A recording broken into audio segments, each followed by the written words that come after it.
আমার নাম সিফাতুল খান আফজাল। আমি গ্রেটার ম্যানচেস্টার বিএনপির সাবেক 2বারের সেক্রেটারি ছিলাম। আজকে মধ্যরাতে আমি লন্ডন থেকে চলে আসছি। আমি আসছি মানুষের টানে, মা ও মাটির টানে ঈদ করার জন্য সবাইকে নিয়ে। সর্বপ্রথমে আমি সিলেট যেতে চাচ্ছি। সিলেট যাওয়ার পূর্বে আমি মনে করছি যে জুমার নামাজে আদায় করবো ঢাকায়। আর গণতন্ত্রের মা বেগম খালেদা জিয়া এবং বাংলাদেশের যিনি স্বাধীনতা নিয়ে এসেছেন, স্বাধীনতাকে ছিনিয়ে নিয়ে এসেছেন, শহীদ প্রেসিডেন্ট জিয়া রহমানের কবর জিয়ারত করার জন্য এখানে আসছি। আলহামদুলিল্লাহ, আল্লাহ আমার এই যে উদ্যোগ ছিল দেশে আসার জন্য, এই উদ্যোগটা আল্লাহ কবুল করে নিয়েছেন। সর্বপ্রথম আমি আলহামদুলিল্লাহ বলি।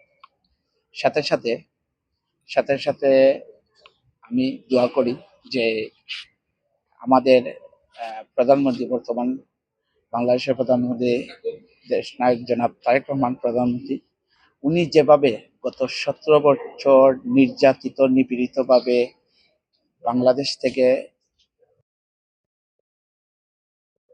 ছিলাম, অনেক দিন ছিলাম, অনেক প্রোগ্রামে ছিলাম।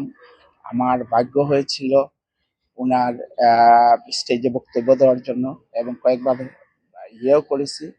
আজকে তিনি যে স্বপ্ন নিয়ে এসেছেন, আপনারা জানেন যে অচিরেই নির্বাচিত হয়েছেন, প্রায় 3 মাসের উপরে হয়ে গেছে ওদের। যাই হোক, বাংলাদেশের মানুষকে যে স্বপ্ন দেখিয়েছেন এবং উনি যে নির্বাচনের পূর্বে যে ওয়াদা করেছিলেন, প্রত্যেকটি ওয়াদা খালকলন থেকে ধরে সব ওয়াদা উনি অচিরেই বাস্তবায়ন করতেছেন এবং মোটামুটি 60% বাস্তবায়িত হয়ে গেছে। এটা আমাদের জন্য এবং বাংলাদেশের মানুষের, মুক্তিকামী মানুষের জন্য অত্যন্ত জরুরি ছিল। বিগত 17 বছরে যা বাংলাদেশের মানুষ আশাই করতে পারেনি। আমি এই জন্য বাংলাদেশের মানুষ এবং বাংলাদেশ জাতীয়বাদী দল আন্তরিক ধন্যবাদ এবং শুভেচ্ছা জানাচ্ছি। এবং বাংলাদেশের মানুষকে আমরা বলবো, আপনারা অপেক্ষা করেন। বৈশ্বিক একটা সমস্যা চলছে, এই যে তেলের বা বিভিন্ন, এগুলো একটু সময় দেন দলকে, বাংলাদেশ জাতীয়বাদী দলকে আপনারা একটু সময় দেন, মাননীয় প্রধানমন্ত্রীকে একটু সময় দেন। অবশ্যই ইনশাল্লাহ আগামীতে সুন্দর একটা বাংলাদেশ গড়া হবে, যে বাংলাদেশের মানুষ শান্তিভাবে শ্বাস প্রশ্বাস নিতে পারবে, গণতন্ত্র, বাক স্বাধীনতা সবকিছু ফিরে পাবে ইনশাল্লাহ। এই বলে আমার সংক্ষিপ্ত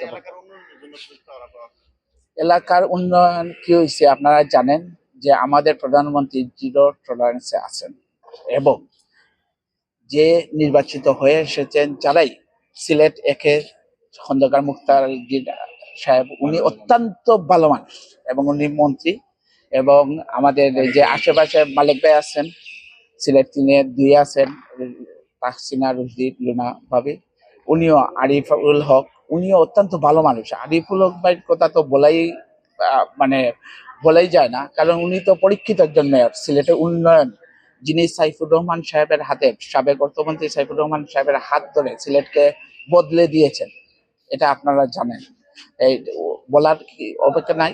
কিন্তু আপনারা যারা বাংলাদেশে আমার এই ইলেকট্রনিক মিডিয়ার মাধ্যমে আপনারা যারা দেখছেন, আপনাদেরকে বলবো যে আপনারা অপেক্ষা করেন, একটু সময় দেন। আপনারা কোনো ধরনের চাপ সৃষ্টি করার চেষ্টা করবেন না, কারণ জানেন আপনারা এই বাংলাদেশ 12 ফেব্রুয়ারির আগে তলাবিহীন একটি জুড়িতে ছিল, যেখান থেকে উঠে আসা অত্যন্ত দুঃসয় ব্যাপার আমি মনে করি এবং বিস্ময় ব্যাপার। সেজন্য আমি বলবো, please come, stay home, help the government, and please support the government for the democracy, for the population, the growth of Bangladesh. Thank you very much.